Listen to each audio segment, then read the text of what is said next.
What's going on, guys? So this was my very first still challenge match. I did not do good.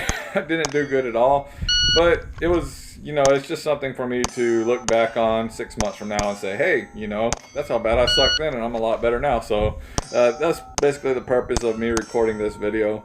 I won't be recording these videos every time, like I said on the USPSA ones, but I just wanted to have a little benchmark. That was a 4.3. That wasn't too bad.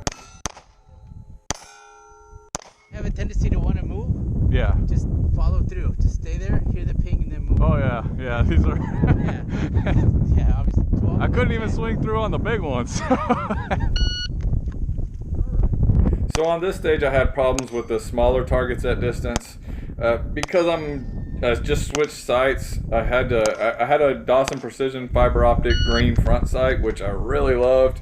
Very thin front blade, and it made it to where you can really go at it when you're up close, and then far away you can figure out that window exactly where you need to put it, and it was just easy to figure out, and it didn't block out your target because the front sight was so thin.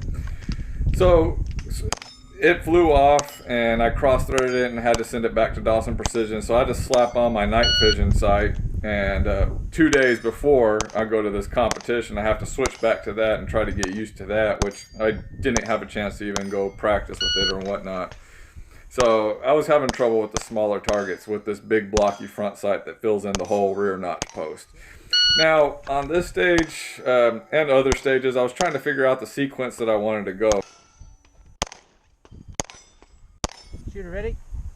Stand by. What? There was no. That would have sucked. Woo!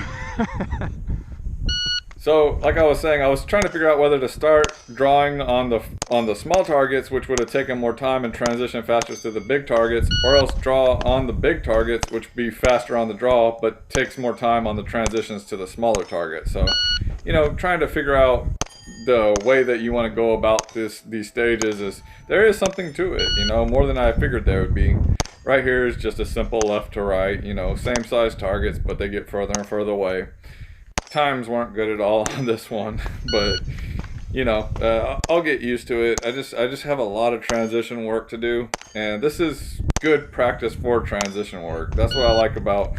I probably won't get heavy into Steel Challenge. I'll probably get more heavy into USPSA, but I'll probably use this as a training aid, as a practice tool to get better at the transitions and whatnot, and for motivation to get better at the transitions. So. But overall, I did enjoy the Steel Challenge, and I will be doing more. It's definitely worth the time, and it's good practice. It's better than going to the range and burning a couple hundred rounds doing nothing. And here's another stage where you really got to figure out what sequence you want to go in, and it does matter. I took about a second off my time just by changing my sequence. You can see I kept getting 5 point, whatever, high in the 5 points, whatever's close to 6. This one was over 6. And then right here I dropped 2 seconds off of that and go down to 4.8. So there's a lot to learn from this, and I definitely will be using Steel Challenge as a tool